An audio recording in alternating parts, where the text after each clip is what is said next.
नमस्कार मित्रांनो, स्वागत आहे तुमचं पुन्हा एका नवीन अशा रोमॅन्टिक लव्ह स्टोरीमध्ये. तर मग चला सुरुवात करूयात आजच्या भागाला.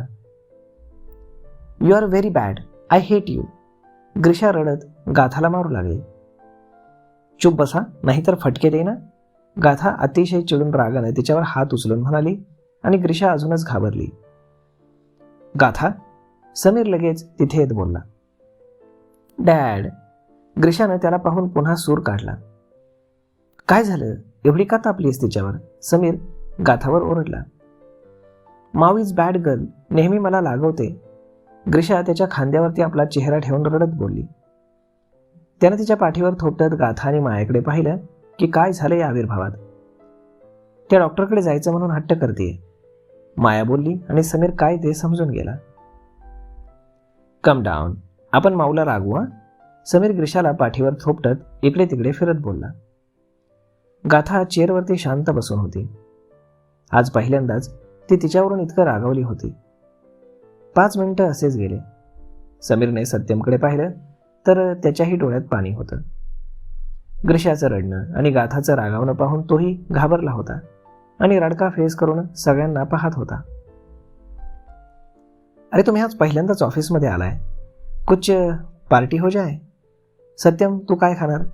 समीर छोट्या सत्यमकडे पाहत बोलला आणि समीरचा हसरा चेहरा पाहून सत्यमही हसला. मी पिझ्झा खाणार, खुश होत लगेच तो बोलला. ओके, आणि माझी प्रिन्सेस काय खाणार? समीर ग्रीशाला म्हणाला, पण ती काहीच बोलली नाही. तिने त्याच्या खांद्यावर मान टाकून दिली होती. ग्रीशा, तू काय खाणार? सत्यम तिच्या हाताला पकडून विचारत होता, पण ती काही बोलत नव्हती. Dad, she is sleeping. Satyam तिचे बंद डोळे पाहून बोलला. ग्रीशा, समीरनं तिला सोफ्यावर झोपवलं. ग्रीशा, उठ बेटा. माया तिच्या डोक्यावरनं हात फिरवत बोलली, पण ग्रीशा काहीच रिस्पॉन्स करत नव्हती. समीर, ही अशी सुन्न का झालीये? माया घाबरून बोलली आणि ते ऐकून गाथाही घाबरून तिच्या जवळ आली. ग्रीशा, समीर तिला गालावरती टॅप करत बोलला. ग्रीशा, गाथा देखील आता घाबरून बोलली. ग्रीशा न बोलत होती ना हालचाल करत होती. बेशुद्ध तर पडली नाही ना? माया घाबरून बोलली. माय गॉड, डॉक्टर. आणि समीरनं तिला लगेच उचललं. गाथा एकदम सुन्न झाली. समीर घाईनं निघाला. देवनं त्याला पाहिलं. ग्रीशा त्याच्या हातांवर होती. काय झालं समीर? तो काळजीनं बोलला. Shut up. समीर त्याला पाहून फारच चिडला आणि बाहेर गेला. त्याच्या मागे माया देखील होती. माया, काय झालं? देव बोलला. ग्रीशा पुन्हा बेशुद्ध पडली. माया डोळ्यात पाणी आणून बोलली आणि समीरच्या मागे पळाली. व्हॉट? देव देखील घाईघाईनं त्यांच्या मागे गेला. समीरने ग्रीशाला गाडीच्या सीटवर झोपवलं. माया तिच्या बाजूला बसली आणि समीर हॉस्पिटलकडे निघाला. देवनेही त्याची गाडी त्यांच्या मागे घेतली. समीर ग्रीशाला घेऊन जवळच्याच हॉस्पिटलमध्ये आला. इमर्जन्सी केस होती आणि सोबत डॉक्टर देवांश होता, त्यामुळे तिथल्या डॉक्टरांनी लगेचच चेक केलं. एक इंजेक्शन दिलं. 10-15 मिनिटांनी ग्रीशा शुद्धीवर आली. देव तिच्या जवळच होता. त्याला पाहून ती हसली. How are you? देव प्रेमानं तिला गोंजारत बोलला. ग्रीशा, समीर काळजीनं बोलला. डॅड. ती त्याला पाहून हसली. किती घाबरवलंस तू आम्हाला, कुणी करतं का असं? समीर तिच्या हातांवरती आपले ओठ टेकवत बोलला. तिला याआधी असं कधी झालं होतं का? देव मायाकडे पाहून बोलला. माया समीरकडे पाहत होती. हे सगळं तुझ्यामुळे झाले डॉक्टर, समीर रागानं बोलला. व्हॉट? माझ्यामुळे? देव आश्चर्यानं त्याच्याकडे पाहत बोलला. हो, तुझ्यामुळे. तुझ्यामुळे गाथा चिडली आणि तिचा राग ग्रीशावर निघाला, समीर चिडून बोलला. समीर प्लीज. माया ग्रीशाकडे पाहून बोलली, जी ओठ बाहेर काढून त्यांनाच पाहत होती. देववर चिडलेलं तिला अजिबात आवडत नव्हतं. समीरने ग्रीशाकडे पाहिलं. डेव्हिलला रागावू नको ना. ग्रीशा अगदी रडका फेस करून बोलली. ओके ओके, नाही रागवत, तू आराम कर बरं. तुला काही खायला हवंय का? भूक लागली असेल ना? समीर लगेच तिच्याकडे प्रेमानं पाहत बोलला आणि मायाने अक्षरशः देवला इथून जा म्हणून हात जोडले. देवने एकदा ग्रीशाकडे पाहिलं आणि नाईलाजानं तो तिथून निघाला. रूमच्या बाहेर येताच समोरून येणारी गाथा त्याला दिसली. सोबत राजन होता. तिच्या डोळ्यामध्ये काळजी, भीती दिसत होती. देव तिच्याकडे प्रेमानं पाहत होता. तिनं देवला इग्नोर केलं आणि दार लोटून ग्रीशाच्या जवळ आली. देव दुःखी हसला आणि पुढे गेला. गाथा रूममध्ये आली. ग्रीशा बेडवर झोपली होती आणि समीर तिला डोक्यावर न कुरवाळत होता. तिला तसं पाहून गाथाला अश्रू अनावर झाले आणि ती तोंडावर हात ठेवून रडू लागली. मायानं तिच्या खांद्यावर हात ठेवला आणि तिला रडू नको असं खुणावलं. शी इज ऑल राईट, माया बोलली आणि गाथाने डोळे पुसले आणि ग्रीशाजवळ जाऊन बसली. समीरला तिचा खूप राग आला होता. तो उठून बाजूला झाला. गाथा तिला कुरवाळत होती आणि तिच्या इवल्याशा हातांवर किस करत होती. I am sorry baby, you are right, माऊ इज बॅड गर्ल. सारखे रागवते ना तुला, बट माऊ प्रॉमिस यू ती आता तुला कधीच रागवणार नाही. प्लीज माऊला माफ कर. गाथा भाऊक होत बोलली आणि ग्रीशानं डोळे उघडले. माऊ, ती हसत बोलली. आय एम सॉरी, गाथा बोलली. It's okay, now I am fine, please don't cry. Grisha बोबड्या स्वरात बोलली आणि गाथाने तिला रडतच मिठी मारली. 2 तासांमध्ये ग्रीशा एकदम ठणठणीत झाली आणि डॉक्टरांनी लगेच तिला सुट्टी दिली. इकडे देव घरी न जाता त्याच्या फार्म हाऊसवर आला. कालपासून खूप काही घडून गेलं होतं, त्यामुळे तो मेंटली थकला होता. संध्याकाळ झाली तरीही तो घरी का आला नाही म्हणून माईंनं त्याला फोन केला. तसं त्यांना शिवनं आधीच सगळं सांगितलं होतं. हॅलो देव, तू ठीक आहेस ना बाळा? माई काळजीनं बोलल्या. शी कम्प्लिटली इग्नोर्ड मी माई. असं का वागते जसं मी नाहीच आहे. खूप त्रास होतो माई जेव्हा तिच्या डोळ्यात स्वतःविषयी असे अनोळखी भाव पाहतो. देव भाऊक होत बोलला. नाराज होऊ नकोस देव, गाथाला थोडा वेळ दे बेटा. अशा गोष्टी उतावीळ होऊन घाई करून हाताळायच्या नसतात. घाई करून तू तिच्या जखमांना पुन्हा चिघळवतोयस, माई बोलली. तू बरोबर बोलतेस माई, मला घाई करून चालणार नाही. मला गाथाला वेळ द्यायला हवा. तोही काहीतरी विचार करत बोलला. घरी कधी येणार आहेस? माई काळजीनं बोलल्या. मी 2-4 दिवस इथेच थांबतो. तू काळजी करू नकोस, मी ठीक आहे. काही लागलं तर फोन कर, ओके? ठीक आहे, पण जास्त ड्रिंक करायचं नाही, माई काळजीनं बोलल्या. ओके, देव बोलला. ठेवते, काळजी घे. मग माईंनी फोन ठेवून दिला. ममता समोरच बसून होती आणि तिनं सगळं ऐकलं होतं आणि काय झालं असेल याचा अंदाज तिला आला होता. तरीही तिनं नाटकीपणे विचारलं, काय झालं माई? देव ठीक नाही का? तो ठीक नाहीये ममता. गाथा अजूनही त्याच्यावर फार नाराज आहे. अजून किती वनवास भोगायचा बाकी आहे माझ्या लेकराच्या आयुष्यात त्या ईश्वरालाच माहीत. माई डोळ्यात पाणी आणून बोलली. माई, तुम्ही शांत व्हा, सगळं ठीक होईल. मी काय म्हणते, आपण जाऊयात का गाथाकडे? ममता बोलली आणि माईने तिच्याकडे चमकून पाहिलं. कदाचित तुमच्या समजावण्यामुळे तिचा देववरचा राग कमी होईल, ममता बोलली आणि माईंना ते पटलं. हे माझ्या डोक्यात का आलं नाही? माई बोलल्या. मग जायचं ना आपण? ममता हसत बोलली. हो, उद्या सकाळीच जाऊ, माई खुश होत बोलल्या. सकाळी माई आणि ममता गाथाच्या घरी गेल्या. त्यांना असं अचानक आलेलं पाहून माया, समीर आणि यशोदा मावशी शॉक झाले. गाथा तिच्या रूममध्ये होती, त्यामुळे माई आलेलं तिला कळालं नाही. सॉरी, आम्ही असं न सांगता आलो, माई त्यांचे शॉकिंग चेहरे पाहत बोलली. या ना बसा, माया कचरत बोलली. माई आणि ममता सोफ्यावर बसल्या. सत्यम आणि ग्रीशा सोफ्यावर बसून सँडविच खात होते. माई त्या दोघांकडे पाहून हसली. सत्यमने नाही, पण ग्रीशाने त्यांना एक गोड स्माईल दिली. तुम्ही कोण? ग्रीशाने विचारलं.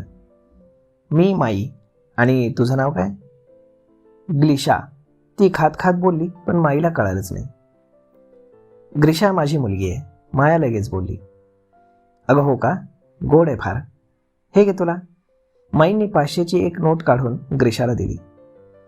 हे कशाला? बाया बोलली.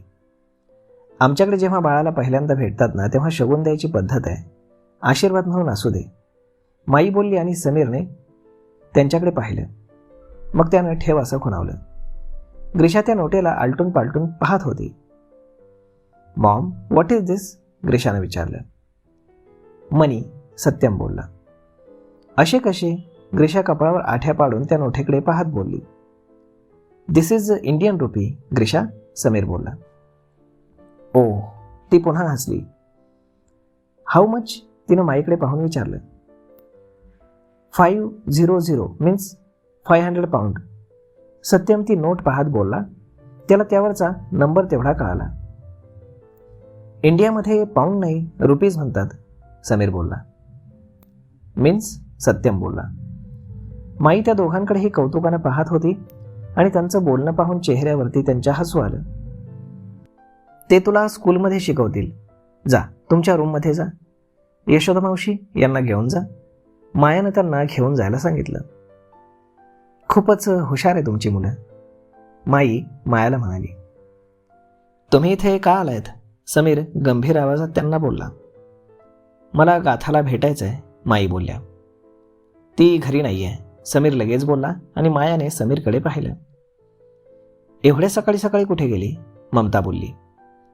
ऑफिसमध्ये. आणि आम्हालाही जायचं आहे, तर तुम्ही येऊ शकता, समीर त्यांना हात जोडत बोलला. हे पहा, माई इथे गाथाला भेटायला तिला समजवायला आल्यात. तुम्ही त्यांचा असा अपमान करू शकत नाही. घरी आलेल्या पाहुण्यांशी असं बोलण्याची ही कुठली पद्धत? ममतानं मुद्दामच विषय वाढवायला सुरुवात केली. मी काय अपमान केला त्यांचा?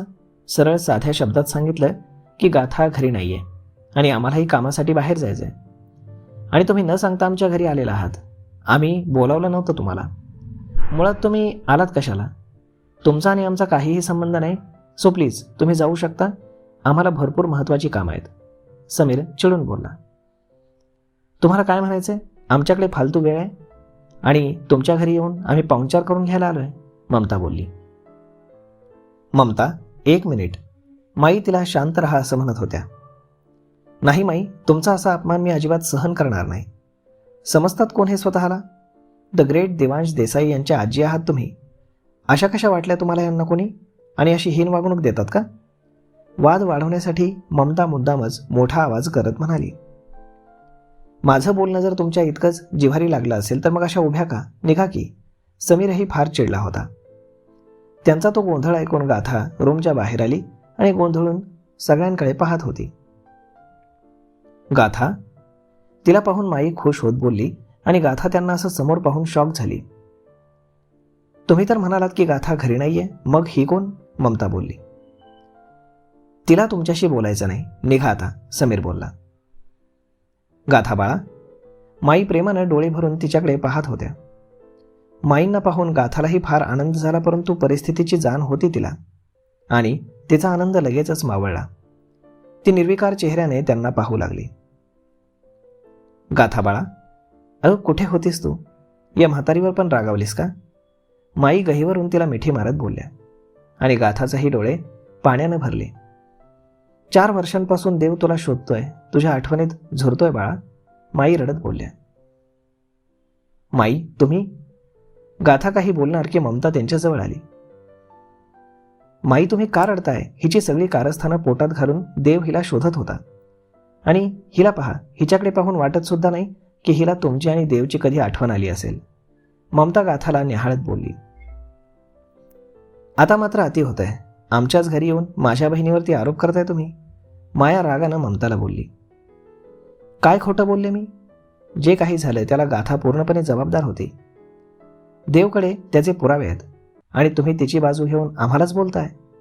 देवला हिच्यासोबत कधी लग्न करायचंच नव्हतं, पण ही हट्टाला पेटली आणि ममता मागच्या सगळ्या गोष्टी मुद्दाम काढत होती, ज्याचा त्रास गाथाला होत होता. तिला आता हे सहन होत नव्हतं. ती थरथरायला लागली. बस, प्लीज शांत बस. गाथा ममताकडे पाहून ओरडली आणि तितक्यात ग्रीशा पळत येऊन गाथाच्या पायाला बिलगली. सगळे एकदम शांत झाले. माऊ, मला हा टॉप घालून दे ना. ती छोट्याशा निकरवरती होती. तू दुसरा टॉप घाल ना बच्चा, गाथा डोळ्यातील अश्रू लपवत बोलली. नो, मला हाच घालायचा आहे, ती हट्ट करत बोलली. ओके, असं म्हणत गाथा तिच्या समोर गुडघ्यावर बसली आणि तिला तो टॉप घालून देत होती. माऊ, यू आर क्राईंग? ग्रीशा तिचा छोटासा चेहरा ओंजळीमध्ये घेऊन बोलली. नाही रे बाळा, गाथा हसत बोलली. तुझे आईज ओले झालेत, ग्रीशा पुन्हा बोलली आणि त्यावेळी माई पण कौतुकानं उघडी गोलू मोलू क्यूटशी ग्रीशाकडे पाहू लागली. तिच्या पाठीवर 5 रुपयांच्या नाण्या एवढं मोठा गोल काळा डाग तिला दिसला आणि त्या काहीशा विचारात पडल्या. हे काय? माईंनी न राहून विचारलं. बर्थमार्क, माया बोलली. डन. गाथाने तिला टॉप घालून दिला आणि ग्रीशानं तिच्या गालावरती किस केलं आणि पुन्हा रूममध्ये पळाली. गाथा बाळा मी, माई बोलतच होती की गाथानं त्यांना मध्येच तोडलं. माई प्लीज तुम्ही जा इथून, गाथा हात जोडून कळवळून विनंती करत बोलली. प्लीज माई, मला तुमचा अपमान करायचा नाही. माझा तुमच्या नातवाशी आता काहीही संबंध नाही, त्यामुळे मला त्या विषयावरती बोलायचं नाही, गाथा बोलली. गाथा बाळा, माझं एकदा ऐकून तरी घे, माई डोळ्यात पाणी आणून बोलले. काय ऐकून घेऊ माई? तुमच्या नातवानं भर मांडवात माझा अपमान केला. माझं काहीही न ऐकता लग्न अर्धवट सोडून सगळे निघून गेलात. त्यांनी माझ्याशी सगळे संबंध तोडले होते ना माई, मी नाही. त्यानंतर मी काय काय सहन केलंय, कुठल्या परिस्थितीतून गेले तुम्हाला काही माहीत आहे? आणि मला सांगायचंही नाही, कारण सगळ्या गोष्टी तो भूतकाळ होता आणि मी तो माझ्या आयुष्यातनं कधीच पुसून टाकलाय, गाथा बोलली. भूतकाळ कधीच पुसला जात नाही गाथा, तो कायम आपल्या सोबत आपल्या आठवणीत राहतो, माई बोलल्या. पण मी पुसलाय माई, सगळं विसरली आहे मी. ही जी गाथा तुम्ही पाहताय ना, ती नव्या विचारांची प्रॅक्टिकल वागणारी गाथा आहे. मी इथे तुमच्या नातवासाठी आलेली नाहीये, मी इथे माझ्या बाबांच्या स्वप्नांना पूर्ण करण्यासाठी परत आली. मला तुमच्या नातवाच्या आयुष्यात परत येण्यात कुठलाही इंटरेस्ट नाही. तुझं आणि देवचं लग्न झालंय बाळा, तू बायको आहेस त्याची, माई बोलल्या. ना, जे लग्न पूर्ण झालंच नाही ते नातं कसलं, गाथा ठामपणे बोलली. तुम्ही माझ्यासाठी फार आदरणीय आहात, म्हणून तुम्हाला विनंती आहे की माझ्याशी जबरदस्ती नातं जोडण्याचा प्रयत्न करू नका, असं म्हणून गाथा रूममध्ये निघून गेली. झालं समाधान? ऐकला ना तिचा निर्णय? आता या आणि हे सगळं तुमच्या नातवाला समजावून सांगा. म्हणावं त्यानं कितीही प्रयत्न केले तरी गाथा त्याला अजिबात माफ करणार नाही, समीर हात जोडून बोलला. चला माई, ममता रागानं समीरकडे पाहत बोलली आणि माई जड पावलानं तिथून निघाल्या. तर मग मित्रांनो, आता तुम्हाला काय वाटतं? एवढ्या सहजासहजी सगळ्या गोष्टी सॉर्ट होतील? पाहूयात पुढच्या भागामध्ये. तोपर्यंत तुम्हाला आजचा हा भाग, ही लव्ह स्टोरी कशी वाटली हे तुम्ही आम्हाला कमेंट करून नक्कीच सांगा. आणि जर आवडली असेल तर आपल्या जवळच्या मित्रमंडळींसोबत देखील हा व्हिडिओ तुम्ही शेअर करायला विसरू नका. धन्यवाद.